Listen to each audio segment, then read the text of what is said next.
Bismillahirrahmanirrahim. Assalamualaikum warahmatullahi wabarakatuh.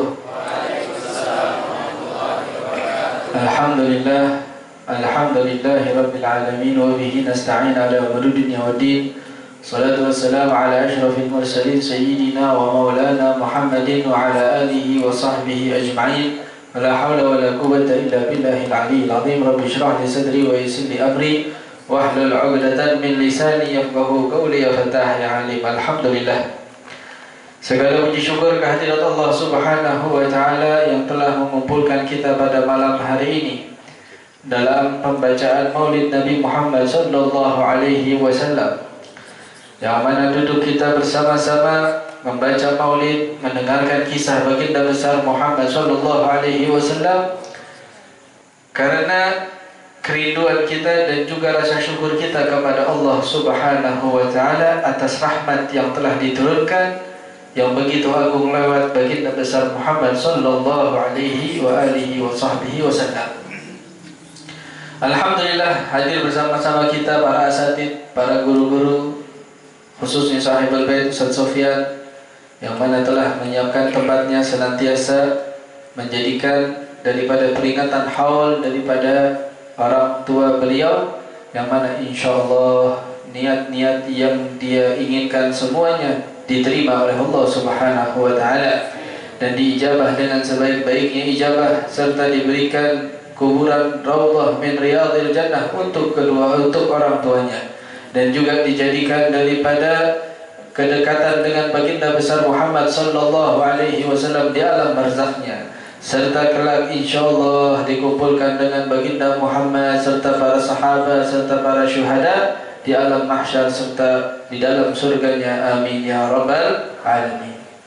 Serta kita yang kita hormati para asatid, para guru-guru, ada Ustaz Ibrahim, ada Ustaz Deni, ada Ustaz Marta, ada Ustaz Irwan, dan juga ada asatid yang lainnya yang saya tidak sebutkan satu persatu, dan juga para jamaah Majlis Ta'lim Jalsatul Fatah, yang semoga Allah Subhanahu wa taala senantiasa memberikan rahmat, taufik serta hidayah kepada kita semuanya, serta diberikan umur panjang dalam keadaan sehat walafiat, amin ya rabbal hadirin hadirat yang dirahmati oleh Allah Subhanahu wa taala. Alhamdulillah, tadi kita telah mendengar nasihat yang pertama mengenai tentang dzikrul maut, atau mengingat akan adanya waktu di mana kita akan kembali kepada Allah Subhanahu wa taala. Jadi jangan pernah takut akan adanya kematian, akan tetapi takutlah jika datang kematian kita belum membawa daripada bekal yang cukup daripada waktu tersebut. Ya, kita hidup di dunia dikatakan adalah tempat kita menanam daripada benih-benih kita, mengambil daripada amalan-amalan kita, agar kelak di hari kiamat kita membawa bekal yang cukup untuk perjalanan yang panjang menuju perjalanan yang kekal abadi, insyaallah dimasukkan dalam surganya Allah Subhanahu wa taala. Alhamdulillah, dalam perayaan ini ya, sebagai rasa syukur dari seorang anak terhadap orang tua, di mana memperingati hauliyah atau dengan maksud ya, biasanya sebetulnya acara-acara hauliyah itu biasanya dilaksanakan untuk mengenang daripada kehidupan atau daripada bagaimana kehidupan amal soleh daripada orang-orang soleh ataupun orang tua yang lainnya. Dan juga acara hauliyah bisa dilaksanakan bagi yang ingin mengirimkan ya rasa syukur kepada Allah Subhanahu wa taala, dan juga mengirimkan daripada doa-doa terhadap orang-orang yang telah terlebih dahulu menuju jalan Allah Subhanahu wa taala. Dikatakan oleh Nabi sallallahu alaihi wasallam, di antara amalan-amalan yang tidak terputus adalah doa daripada anak yang soleh terhadap orang tuanya. Kalau kita melihat ucapan Nabi sallallahu alaihi wasallam, awwaladun soleh yad'u lahu, ataupun anak yang soleh yang mendoakan orang tuanya. Di sini kalau kita lihat berarti ada rasa dan juga ada ketetapan dari Nabi Shallallahu Alaihi Wasallam bahwa anak yang mendoakan orang tua berarti anak yang soleh. Ya, jadi kalau pengen jadi anak soleh gampang. Ya, menjadi anak yang soleh yang dikatakan oleh Nabi Muhammad berarti anak yang mendoakan orang tua. Kapan kita mendoakan orang tua? Apa nunggu orang tua kita nggak ada? Apa selagi masih ada? Di saat orang tua kita sudah tidak ada, itu sebuah kewajiban yang lebih pasti.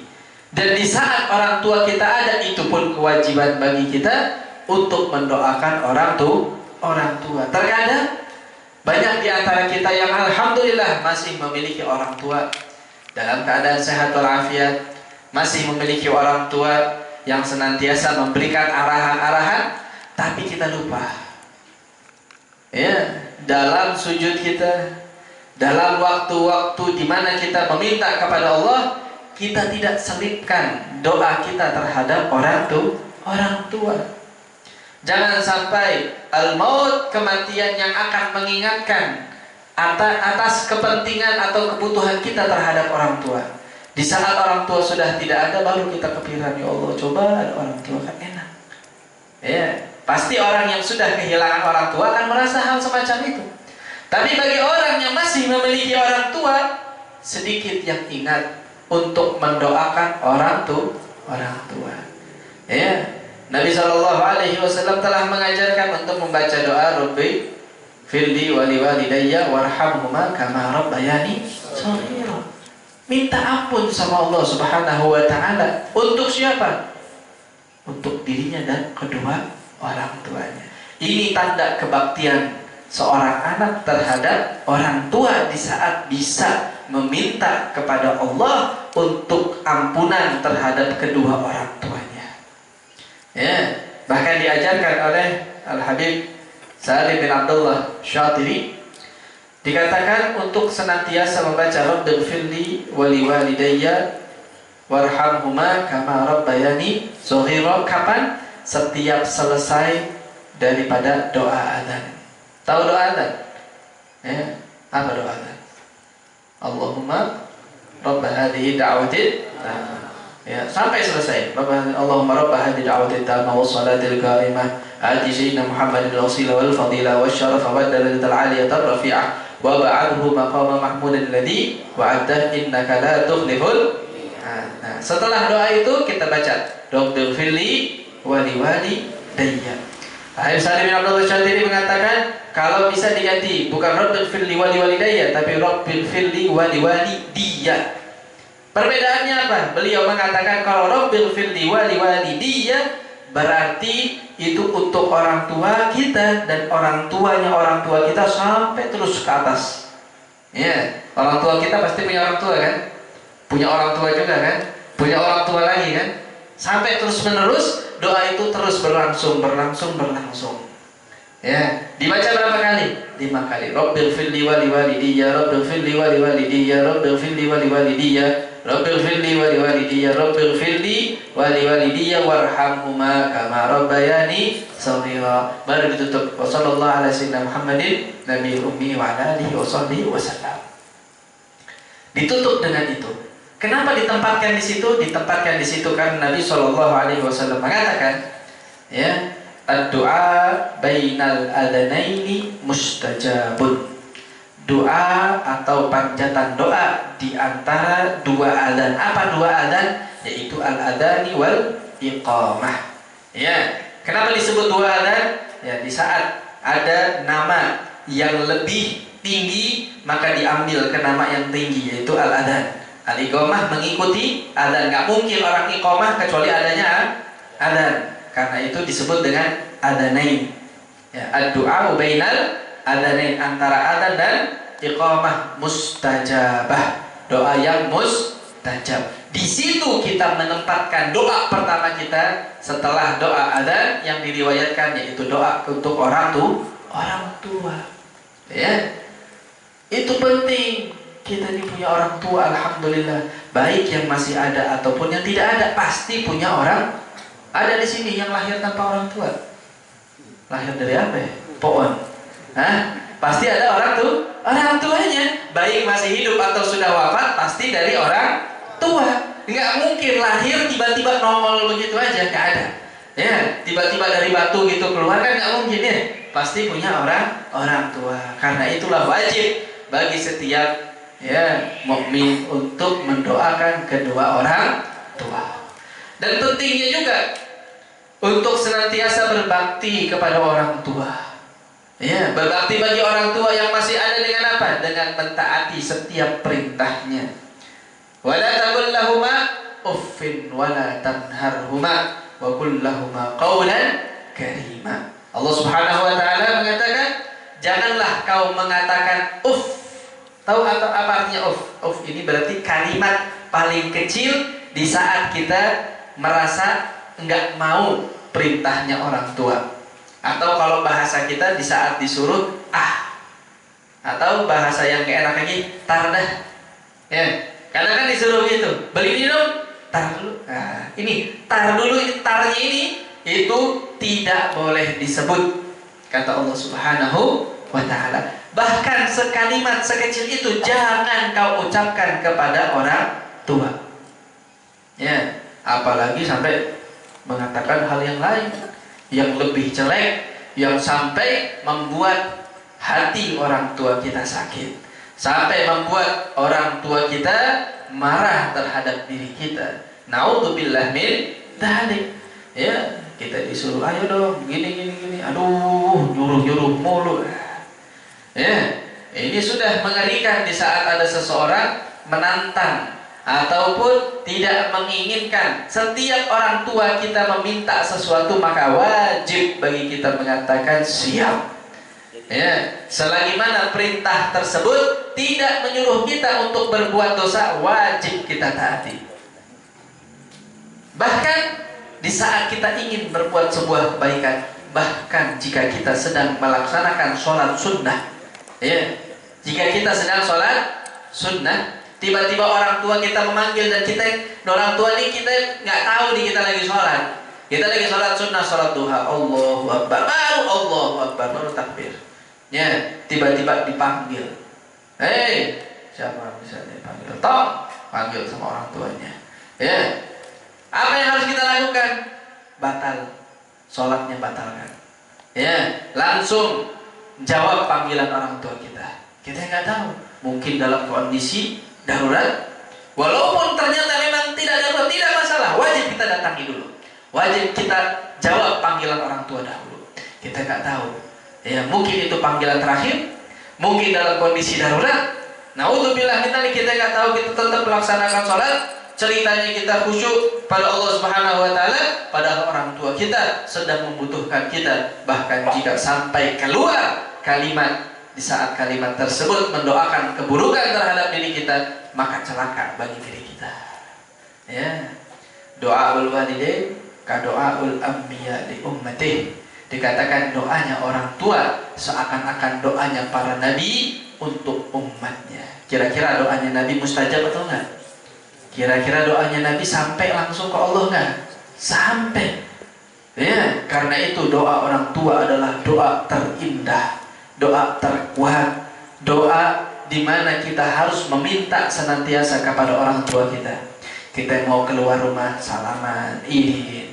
Ya, mau hadir majelis, tahu setiap minggu hadir majelis, orang tua kita juga udah tahu, sudah hafal. Tapi jangan pernah meninggalkan salam sebelum kita meninggalkan rumah. Kita hadir majelis, orang tua kita tahu, tetap datangi orang tua, cium tangannya, saya mau hadir majelis, minta doanya biar manfaat. Kapan terakhir kali kita bilang sama orang tua minta doa? Ya, malu. Masa kita bisa malu meminta doa sama orang tua, tapi kita nggak malu bermain-main sama teman kita, apalagi sampai ya mengucapkan ucapan-ucapan pada kekasihnya, pacarnya dan lain sebagainya, dia nggak malu. Tapi kapan terakhir kali, saya mau tanya, kalian mengatakan saya sayang sekali kepada orang tua? Pernah nggak ngomong gitu di hadapan orang tua? Tapi kalau kita mengatakan kepada orang yang kita sayangi, ya, baik istri atau suami atau bahkan naudzubillah terhadap pacarnya, dia berani, gentleman. Ngomong sama pacar, iya dong, laki-laki. Tapi giliran sama orang tuanya, pernah nggak ngomong, saya sayang sekali sama orang tua. Ibu saya sayang banget sama ibu. Pernah nggak ngomong begitu? Kira-kira kalau kita berucap seperti itu, apa yang dirasakan orang tua kita? Berbunga-bunga nggak kira-kira hatinya? Hah? Apa ucapan yang akan keluar dari lisannya? Kira-kira doa yang tulus atau tidak? Disitulah di saat berbunga-bunga dan doa yang tulus itu langsung menembus 7 langit. Akan diijabah saat itu juga. Kenapa? Doa yang tulus dari kedua orang tua. Beda. Tapi kan berat, malu, gak enak. Tiap hari juga ketemu. Tiap hari juga salaman. Bangun tidur, mau ketemu salaman. Setiap hari kita bangun tidur, disiapin sarapan dan lain sebagainya. Tapi apa yang pertama kali kita tuju? Bangun tidur, gak sarapan, langsung copot gorengan. Bukan tangannya orang tua yang sudah lelah dari awal, bangun dari pagi, menyiapkan makan untuk kita nggak lihat tangannya, melainkan kita lihat masakannya. Apalagi tahu-tahu masakannya nggak pas, kurang enak atau kurang ini kurang itu, kok kurang ini lebih bahaya lagi. Sudah tidak bersyukur, tidak menyalami orang tuanya, ini malah membuat sebuah kalimat yang mungkin menyakiti hati orang tua kita. Kita nggak tahu. Pernah suatu saat ada sahabat Nabi SAW. Saat itu, ini sahabat bukan sahabat yang biasa, sahabat yang baik, yang berbakti kepada orang tua, yang dekat dengan Rasul SAW. Suatu saat sahabat ini pernah terjadi sebuah kejadian yang akhirnya dikira orang tuanya dia lebih memilih hidup dengan istrinya dibandingkan untuk hidup dengan ibunya. Dikira orang tuanya begitu. Padahal sahabat ini tidak melaksanakan hal tersebut. Ini sahabat yang baik, bukan sahabat yang kurang ajar, bukan. Sahabat yang tulus dan baik. Cuman ada sebuah kesalahan. Di saat pemahaman ibunya mengira bahwa dia lebih memilih istrinya dibandingkan dirinya. Apa yang terjadi? Sebelum wafat, sahabat yang lain berkumpul untuk mentalkinkan, mengatakan la ilaha illallah. Apa yang terjadi? Dia tidak bisa mengucapkan apa-apa.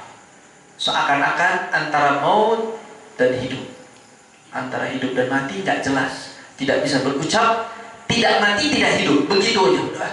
Sekarang terus. Bingung sahabat, gimana ini? Istrinya nangis-nangis kebingungan. Sahabat yang lain mencoba mentalkinkan, tidak mampu. Datang sahabat ini tidak mampu, datang sahabat ini tidak ada yang mampu. Sampai mengatakan ini nggak ada kecuali datang ke Nabi Muhammad. Datang ke Rasul, ya Rasulullah, fulan bin fulan. Oh, dia tahu Nabi Muhammad, kenal. Ini sahabat baik, bukan sahabat yang biasa. Didatangi oleh Rasul SAW. Kalau ini adalah sahabat yang biasa atau mungkin bukan orang baik, Nabi nggak bakalan datang. Nabi datang, tahu ini orang-orang yang baik. Ditalkinkan oleh Nabi SAW, tidak bisa mengatakan la ilaha illallah. Maka Nabi mengatakan, apakah dia masih punya orang tua? Ya Rasulullah, masih ada ibunya, tinggal di seberang kota dari sini, di kota yang berbeda, di kampung yang berbeda. Coba datangi orang tuanya, datangi orang tuanya, mintakan ridho kepada dirinya. Tanya, apa yang terjadi dengan anaknya? Jika memang ada masalah, minta ridho dari orang tuanya. Ini pasti ada penyebabnya, kata Nabi SAW. Didatangi orang tuanya, ibunya yang sudah ajuzah, sudah tua, ajuz, tidak bisa apa-apa, sudah lemah. Didatangi, wahai Ummu Fulan, ibu dari sahabat Fulan, ini anakmu sekarang kondisinya sekarat, antara hidup dan mati. Kita talqinkan la ilaha illallah, tapi tidak bisa mengucapkan la ilaha illallah. Terus kata orang tuanya apa? Terus ngapain ke sini? Ada apa? Kata Nabi SAW, suruh menanyakan kepada dirimu, apakah ada masalah, dan jika memang ada salah, tolong bukakan pintu maaf dan ridhonya. Enggak, saya nggak mau maafin dia. Kenapa masalahnya? Iya, dia pernah berbuat sebuah kesalahan di mana menjadikan istrinya lebih dibandingkan diriku. Ya, namanya orang tua kan punya rasa cemburu itu sangat besar. Ya, yang namanya orang tua ya begitu dah.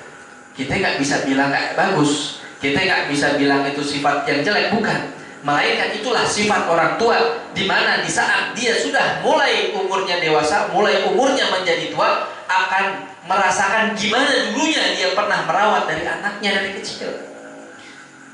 Maka diminta maaf, tidak diberikan maaf. Saya tidak mau tahu dia mau mati bagaimana, bukan urusan saya. Bingung ini sahabat, gimana? Ya udah balik lagi ke Rasulullah, balik ke Rasulullah. Ya Rasulullah, ibunya nggak mau maafin, ada masalah katanya dulu begini. Ya udah, sekarang bilangin lagi ke orang tuanya, suruh datang ke sini. Ya udah, dipanggil orang tuanya, dibawa menghadap ke Rasulullah SAW di depan jenazah. Ya Ummu Fulan, kalau boleh minta ridho untuk anaknya. Enggak. Depan Nabi Muhammad, enggak, dia katakan. Ya, prinsipnya orang tua lah ya. Di depan Rasul dia tetap mengatakan enggak. Ya udah, kalau begitu ini kondisi enggak hidup enggak mati. Ya. Wahai sahabat, cari kayu bakar. Buat apa ya Rasulullah? Udah siapin aja kayu bakar. Udah disiapin kayu bakar. Banyak. Wahai Ummu Fulan, ini kalau begini terus nggak hidup nggak mati sampai kapan Allah alam, mendingan ya kita bakar aja udah, biar kelar urusannya. Mati ya udah, mati selesai. Anak saya mau dibakar, iya kan, nggak tinggal dimaafin. Lah, kalau dibakar jangan, katanya. Ya tetap nurani seorang orang tua nggak bisa dihilangkan. Oh kalau dibakar jangan. Enggak. Udah nggak bisa di dunia. Kalau nggak di dunia ya di akhirat bakal dibakar, sama aja. Mendingan mati sekarang dibakar sekalian. Enggak. Kalau perlu dibakar atau apa nggak usah. Udah saya maafin ya. Ya, kalau begitu saya maafkan daripada harus terbakar. Udah nggak usah. Ya, padahal kalau nggak dimaafin juga tetap bakal kebakar sama api neraka. Tapi Nabi SAW seakan-akan membuat sebuah gertak agar jiwa daripada orang tua pun tumbuh lagi, dan akhirnya memaafkan daripada anak tersebut. Setelah dimaafkan langsung ditalkinkan dan langsung mengatakan la ilaha illallah. Pelajaran penting dari Nabi Shallallahu Alaihi Wasallam, bagaimana ridhonya orang tua adalah hal yang penting sekali. Ridhallah fi ridhal walidain, wa saqatallah fi saqatal walidain. Ya kalian ini mumpung yang pasti mana muda-muda yang masih memiliki orang tua, maka berbakti. Orang tuanya udah nggak ada, berbakti dengan apa? Mendoakannya. Ya, kirimkan doa setiap saatnya, setiap sholat 5 waktunya, setiap waktu-waktu terbaikmu, doakan orang tua. Itulah bakti yang dikirimkan oleh anak-anak yang telah ditinggalkan oleh orang tuanya. Terjadi suatu saat di zaman Nabi Musa oleh salah satu Bani Israel, yang mana Nabi Musa melewati suatu kuburan yang ternyata di dalamnya terdengar suara jeritan daripada siksaan kubur. Ya, maka lewat beberapa saat atau beberapa bulan selanjutnya melewati kuburan tersebut, tidak terdengar lagi suara jeritan di dalamnya, melainkan Nabi Musa bertanya, ternyata yang di dalam sudah mendapatkan kenikmatan. Lalu ditanya lagi, ya, ada apa gerangan? Kenapa bisa? Ya Allah, kok bisa? Ya. Orang ini yang tadinya tersiksa sekarang tidak tersiksa lagi. Apa sebabnya? Maka Allah Subhanahu wa taala mengatakan dia saat wafat istrinya sedang mengandung. Ya, sedang mengandung anak. Tidak lama daripada wafatnya lahir anaknya. Dan mulai tumbuh dewasa daripada anak tersebut, dan kemarin ya, belum lama anak itu belajar mengatakan Bismillahirrahmanirrahim. Maka kata Allah Subhanahu wa taala, maka tidak mungkin yang namanya disebut Ar-Rahman Ar-Rahim, yang Maha Penyayang, Maha Pengasih, oleh seorang anak dan orang tuanya sedang disiksa oleh Allah Subhanahu wa taala. Karena itulah saya angkat daripada adab terhadap orang tuanya, karena telah berkata Bismillahirrahmanirrahim. Siapa yang belajar? Anaknya. Bagaimana kalau anaknya baca Fatihah, baca doa, baca Yasin, baca lain-lainnya, pasti akan tersampaikan kepada orang tuanya, dan insya Allah orang tuanya pun akan mendapatkan tempat yang baik di sisi Allah Subhanahu wa Ta'ala. Insya Allah Allah berikan umur panjang kepada orang tua kita yang masih hidup. Allah ampuni dosa-dosa mereka. Allah jadikan mereka orang-orang yang diridhoi oleh Allah dan Rasulnya. Dan bagi mereka yang telah wafat, ya Allah, jadikanlah kuburan mereka raudhah min riyadil jannah. Jadikanlah mereka orang-orang yang dekat dengan baginda besar Muhammad sallallahu alaihi wasallam di alam barzakh, berkumpul dengan orang-orang soleh, dan kelak di padang mahsyar mendapatkan naungan baginda besar Muhammad sallallahu alaihi wasallam, serta dapat digiring untuk melewati sirat dan mendapatkan telaga Kautsar baginda besar Muhammad sallallahu alaihi wasallam, dan juga masuk dalam surga-Mu ya Allah, di surga Firdausul A'la bersama Nabi kita Muhammad sallallahu alaihi wasallam. Amin amin ya rabbal alamin. Wal afu minkum. Assalamualaikum warahmatullahi wabarakatuh.